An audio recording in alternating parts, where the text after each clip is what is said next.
કરી દેતા પુરાવો શું રે કે આ સાહેબે હરસાડી કેવું થાય કે પાણી આપણે લેવું હોય આપણે બીજે બેંકમાં થાય ત્યાંથી પડવાનું લીલું થાય એ લીલું થાય પડ્યા લઈએ.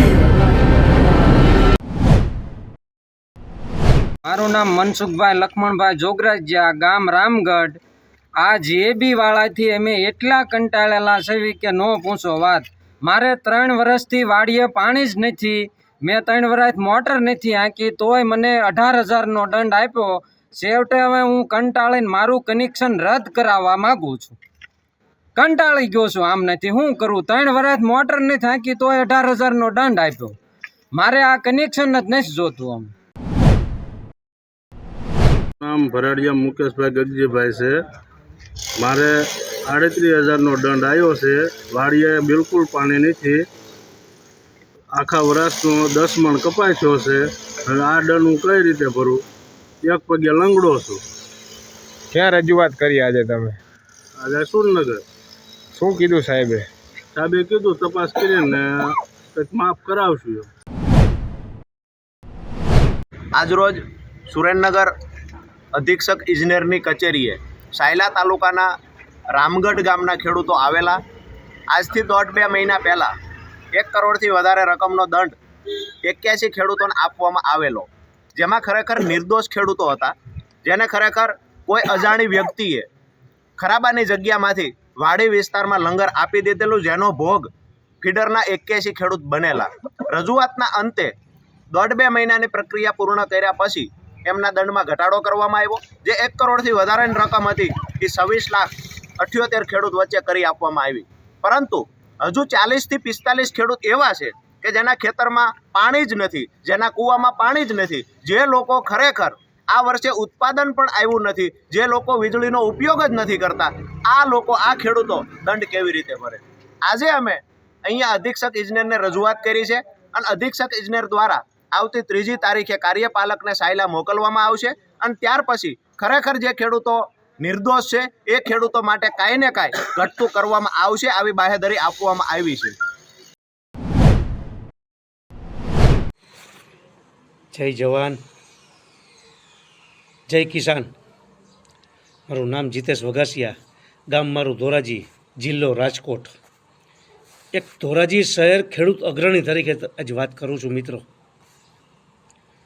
કે આ સરકાર શેના તાઇફાઓ ઉજવે છે? ગરીબ કલ્યાણ મેળાની વાતો કરે છે, કૃષિ મેળાઓની વાતો કરે છે. શેના સન્માનો કરીને શું ગરીબી આ દેશની અંદર ને આ રાજ્યની અંદર શું ગરીબી હટી ગઈ? તમે મધ્યમ વર્ગ જોવો, તમે ગરીબ વર્ગ જોવો, તમે ખેડૂતની હાલતો જોવો. આ મોંઘવારીનો ડામ, આ મોંઘવારીનો ડામ, આ નેતાઓ શું કરવા બેઠા છે? આ ગુજરાત રાજ્ય સરકારના નેતાઓ શું કરવા બેઠા છે? મારી ચેલેન્જ છે ખેડૂત અગ્રણી તરીકે આ રાજ્ય, આખા ગુજરાતને. એના દીકરી દીકરાઓ પ્રાઇવેટ સ્કૂલોમાં ભણે છે. મધ્યમ વર્ગ, ગરીબના અને ખેડૂતના દીકરાઓ સરકારીઓમાં ભણે છે. અરે ધિક્કાર છે તમારી આવી સરકારને. તમારે એકવાર પગાર ભથ્થા તમે હટાવી દો તો તમને ખ્યાલ આવે. હું તો એમ કહું છું, આ મોંઘવારી પ્રમાણે તમારા એમએલએઓના પગારો ભથ્થાઓ તમારા હટી જવા જોઈએ. આ ક્યાંનો ન્યાય છે? તમે કેવી કેવી વાતો કરો છો? પ્રજા આમ તમને ખોબલે ખોબલે મત આપ્યા છે અને મોંઘવારીનો ડામ આમ ગરીબ, આમ જનતા, આમ ખેડૂત ઉપર અને આજની તારીખમાં મધ્યમ વર્ગ ઉપરની, મધ્યમ અને ગરીબની અને ખેડૂતની કૈડો ભાંગી નાખી છે તમે આ સરકારથી. ધિક્કાર છે તમારી આવી સરકારને. હું એમ કહું છું, 182 ધારાસભ્યો, 156ની વાત નથી કરતો, 182 એમએલએ આ ગુજરાત સરકારના, એક પણ ખેડૂતનો મુદ્દો, મધ્યમ વર્ગ ને ગરીબ વર્ગ કોઈ પણ સોલ્યુશન લાવ્યો નથી. આ છે કોઈ માયનો લાલ?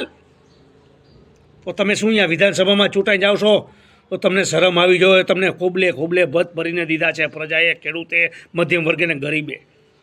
શરમ આવી જોઈએ તમને. ધિક્કાર છે તમારે. અને કેવી કેવી યોજનાઓ બહાર પાડે છે. ગરીબ કલ્યાણ મેળા, કૃષિ કલ્યાણ મેળા, કેવા કેવા સૂત્રો બહાર પાડે છે. મેક ઇન ઇન્ડિયા, જીતે ઇન્ડિયા, મેરી મિટ્ટી મેરા દેશ. વાહ, એ તમને શરમ આવી જોઈએ. આ પ્રજાને છેતરવાનું બંધ કરો, ગરીબને છેતરવાનું બંધ કરો, ખેડૂતને છેતરવાનું બંધ કરો. હવે ખેડૂતો પણ ડિજિટલ જમાનામાં જીવે છે. અબૂજ નથી મારો ખેડૂત. ધિક્કાર છે તમારી આવી સરકારને કે ખેડૂતોને, પ્રજાને, ગરીબ વર્ગને, મધ્ય વર્ગને તમે લૂંટવા બેઠી છો, મોંઘવારીનો ડામ નાખવા બેઠી છો. આ ક્યાંનો ન્યાય છે?